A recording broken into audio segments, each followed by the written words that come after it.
Yo, what's up, guys? Leafs lose tonight 4-0 to the Washington Capitals, guys. Perfect result tonight, guys, for Tank Nation regarding the Leafs. Losing tonight, guys, in a pretty lifeless hockey game, to say the least. Was not a great game between the Leafs and Capitals, and we got ourselves some interesting things happening. Couple minutes into the game, of course, some unfortunate things happening as well, guys. As we saw, a couple minutes into the game, Anthony Stolarz makes a save with his left pad there, and you can see him right away grimace, moving with pain. It really seemed like Anthony Stolarz really injured himself there. The guy has been really unlucky this season, obviously having that long-term injury at the beginning of the season, of course. Now you have this injury on top of it. It's just been a really unlucky season for Anthony Stolarz after having an incredible season last year with the Leafs, putting up career numbers last year. This year has been the complete opposite for Anthony Stolarz, guys. His season is probably done. I do not expect him to play another game for the Leafs this season. The way that injury looked, could put any weight on his left leg there, had to be helped off the ice. So, hope Stolarz is okay. Who knows if this was his last game as a Maple Leaf, guys? There's obviously a lot of speculation. A lot of changes need to happen this offseason regarding the roster, of course, and obviously upper management and everything else. So who knows if a team maybe wants Stolarz, but he's got a new 3-year deal kicking in this offseason. The guy is a little bit injury prone. Who knows if a team is willing to take a risk on him? Who knows, guys? It's all up in the air with Anthony Stolarz and his future, of course. So hopefully he gets better, and obviously it's just been a really unlucky season for him. Now, Joe Wall obviously had to come into the game, had to relieve him, of course, and, Joe Wall wasn't horrible tonight, was left hanging on a couple goals tonight. That first goal that Washington scored is just a horrendous job by the Leafs. You have an offensive face-off, on Washington's end there. The puck comes around the ice there. Philip Myers does a horrible job playing the puck on the boards. There goes right by him.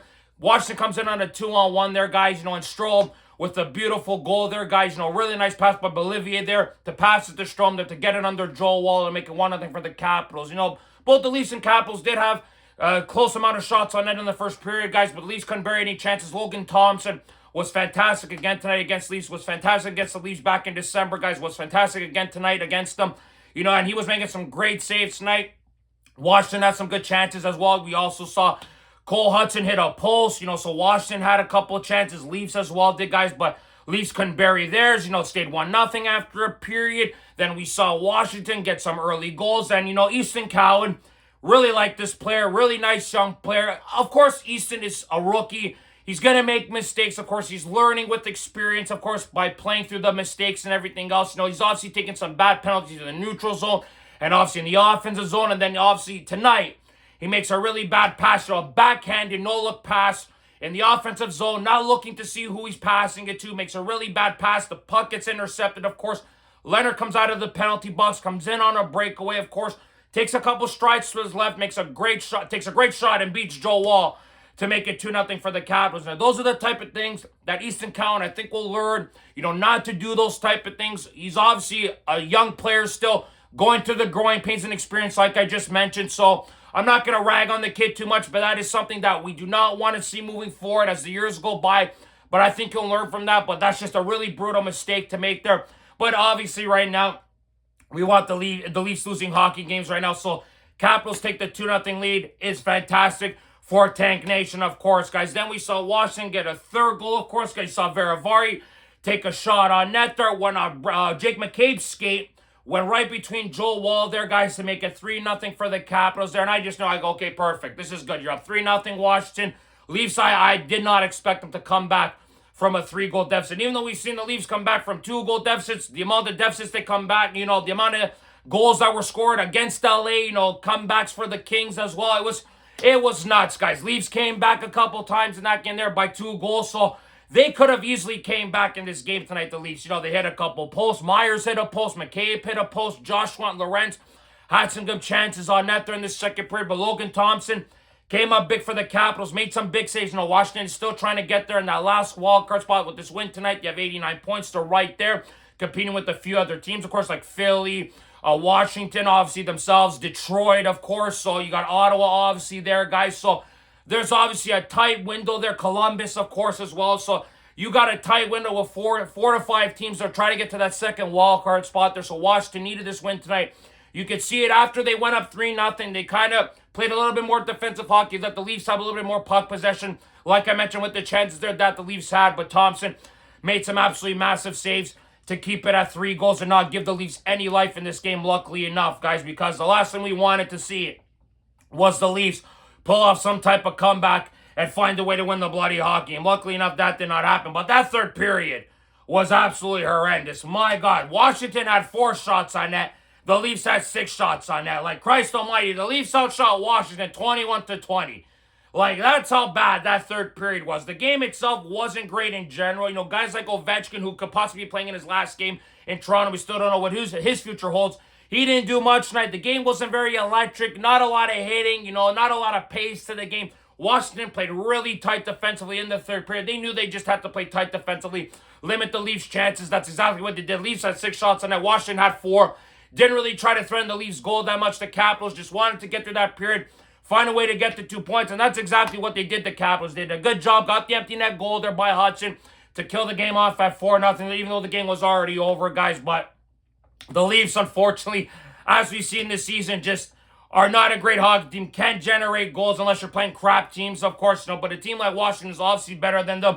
You know, found a way to shut them down tonight. The Leafs didn't have much offensively tonight. We lost Dakota Joshua and Brandon Carlo after the second period, losing Stolarz on top of it. So you miss 3 players. You lose 3 players in this game, guys. You know, you knew the Leafs were not going to find a way to come back in this game. A couple players short, a goalie short, of course. You know, it was an uphill battle for the Leafs tonight, guys. Wasn't a great game. The only positive, you know, the Leafs had, other than outshooting the Capitals, you know, and then, you know, was probably the faceoffs. Leafs had 38 faceoffs to Washington's 20, you know, so that was probably the only positive in this game if you're trying to pull a positive at all, you know. But the Leafs, again, give up another goal, the first goal of the game. That's the 41st time this year, guys, the Leafs have given up the first goal of the game. You know, that is just absolutely horrendous, man. Almost half the games in the NHL season, the Leafs have given up the first goal, guys. So it's just not good enough by the Maple Leafs, guys. You know, and as we saw, if you guys saw that statistic there during the game, you know, the lack of defense, you see the shots against Leafs are 32.5. You know,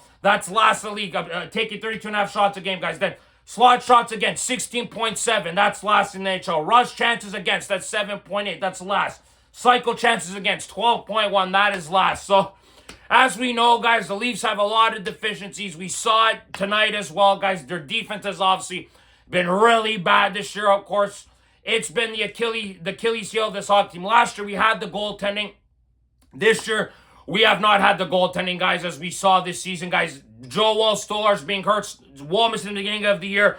Stoli having these 2 long injuries, guys. It's just been a really unlucky season for the Maple Leafs, guys, you know. And then you get guys, you know, like Calle Yarncrook going -3. He shouldn't be playing anymore, you know, for the rest of the season. Of course, you know, Calvin was a -2, didn't have a great game. McCabe was a -2. Carlo, Willie, Quillen, everybody was pretty much a minus tonight except for Domi, Michelli, Joshua, Benoit, and Gruel. That's it. Everyone else was pretty much a -1 or more. It was a pretty brutal game, to say the least, guys. Now, some good news is that Berube said in his post-game press conference, the Leafs are calling him Achamayev, they're calling him Luke Cames, they're calling him Villeneuve, of course. So the good news is that with obviously Stolarz being out, Achamayev is going to get the start tomorrow night against the New York Islanders, of course, with Pete DeBoer making his head coaching debut for the Islanders. So that's going to be interesting to see. Really looking forward to seeing how Achamayev plays, because the Marlies clinched a playoff spot. So these guys are going to get a game or 2 with the Leafs with 4 games left in the regular season. Why not give these guys a go with the big boys? Now, Hames, I'm looking forward to seeing. Villeneuve, you know, I got called up, got sent back down. Same with Hames, but now they're going to play tomorrow. Craig Berube said, Hames, I know for sure. He said, I don't know about Villeneuve, but Hames is going to play. Achamayev is going to play because obviously Stolarz got hurt today. So that's great to see. We're going to see the kids playing. You know, we should have seen these kids playing a lot earlier. I guess the Marlies wanted to clinch a playoff spot, then play these guys, I guess, with the Leafs for the last couple games of the regular season. Now what's going to happen? We'll see how they do tomorrow night, guys, against the Islanders. That should be interesting to see how these kids play and how the goaltender plays. Berube said he's a competitor. He's got great reflexes, having a good year with the Marlies. So I like what I saw with the kid in the preseason as well. Kids look mobile and agile, you know, like Berube said as well there. So really looking forward to seeing what happens with those kids tomorrow night against the Islanders. And we'll see if the Leafs put in a better effort, because tonight's effort was pretty brutal, you know. And then OEL returning from injury. I don't even know why OEL's playing in these games. There is absolutely no need for Oliver Ekman-Larsson to play in these games, but I guess he wants to play. I don't know why. There's just no need for it. Just play the bloody kids or play Stetcher for Christ's sakes. I just don't get it right now. With the season over and done with, we're out of the playoffs. Just rest your veterans. There's no need to play them. No risking injuries. Look what happened to Stolarz tonight. Anything could happen for Christ's sake. So hopefully the Leafs don't play their veterans. I know they're going to though, but it would be nice if they didn't, just to tank. Look what the Panthers are doing. They're sitting bloody everybody for Christ's sakes, trying to really screw up our draft stock. So you got teams like the Panthers, guys who are below us by a point. If we had just bloody didn't lose to the Kings in overtime, we'd be below the Panthers. The Kraken are below us after acquiring Bobby McMann, and the guy was going on a bloody heater, had like 8 goals in 10 games. The Kraken are below us. The Rangers, if they had just beaten Buffalo tonight, they were up 3-2, but Buffalo scored 3 unanswered and unfortunately won the game tonight. The Rangers would have been right there with us, a point behind us. It would have been huge for the Leafs and Tank Nation, guys. But, the Leafs still have some difficult games coming up. You still got to play the Islanders tomorrow. You still got to play Florida as well, Dallas, Ottawa. So the Leafs, guys, could possibly lose all 4 games. That game against Florida is absolutely massive, to say the least. If the Panthers can find a way to beat the Leafs, for the first time ever, I want the Panthers to really beat the Leafs on Saturday night. I hope to God that happens so the Panthers can leapfrog the Leafs again, get us below in the standing, guys, getting us closer to that bottom 5 for hopefully a top 5 pick. We'll have to see what happens, guys, the last 4 games. But as well, we obviously been hearing some rumors about what's happening with the GM search. The Leafs hired some type of agency or firm to help them look for their next GM. Of course, listen, whatever it takes to find the right guy and get the right man in here to turn this franchise around, And there's obviously some rumors that this firm and, this agency is connected to Florida Panthers AGM, Sonny Menta. Of course, listen, Sonny Menta seems like a really good prospect as a GM, a good nominee, of course. So this guy here's won 2 cups with Florida. Apparently, he's a very bright mind. So if you want to hire him, and then I'm hearing rumors about possibly Mike Gillis. Mike Gillis obviously turned the Canucks around. He was there when they went to the 2011 Cup Final. Unfortunately, lost to the Boston Bruins that year, if you guys recall. And then the Vancouver Riot and all that shit, as you guys saw there back in 2011. So really interesting to see what happens with the GM search. Hopefully the Maple Leafs find a GM before, the playoffs end, and they can get their coaching search going for next season. Of course, have their guy in place, like what they did with Treliving was a little bit unfair to the guy. You hire him a month before Marner's no-move deal kicks in. You have all these things happening to the guy, things are kicking in, players, no-move clauses. So it was a little bit more difficult for Treliving to come in. And even though the guy made a bloody mess and deserved to get fired, you don't want to put the next GM in that same situation as Brad Treliving. Of course, you want to give the guy some time and leeway to get his bearings, get used to the culture, and maybe rebuild the culture and his surroundings and everything else. So we'll have to wait and see, guys. Hopefully the Leafs do their due diligence, hire the right guy, hopefully hire a president and a general manager, not just a GM, or maybe they hire one guy to do both jobs. Who knows, guys? Let's wait and see. It's very interesting, the speculation going around with the GM and president and everything else. 4 games left in this regular season, guys, and then we can finally try to forget what a disastrous season this was regarding the Toronto Maple Leafs. After this game tonight, just another example why we cannot wait for this season to be over, guys. Felt bad for Joe Walton. It had to come in tonight. Made 14 saves on 17 shots. Didn't really get much protection in front of him tonight. Capitals did a good job finding a way to win this game. 4 games left, guys, in the regular season. Hopefully the Leafs can lose the next 4 and find a way into that bottom 5, guys. But we'll love your guys' thoughts and opinions on where this team stands, where the prospects are, how they're going to look tomorrow night. See how the Leafs do, guys, with their GM search and everything else. Love your guys' thoughts and opinions on this one, guys. Like this video. Subscribe if you guys want to see more content. Go Leafs, go as always, guys. See you guys on the next episode of Leafs Unfiltered. Ciao, guys.